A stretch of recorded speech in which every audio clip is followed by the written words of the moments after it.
سر آپ یہ بتائیں کہ سود کیوں حرام ہے، جوئے کی مناہی کیوں ہے، اور بیک بائٹنگ کی اجازت کس لیے نہیں؟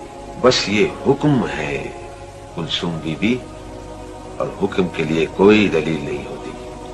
لیکن ہم تو کسی بات کی دلیل مانے بغیر یا اس کی لاجک سمجھے بغیر اسے تسلیم نہیں کریں گے، ہم پڑھے لکھے لوگ ہیں۔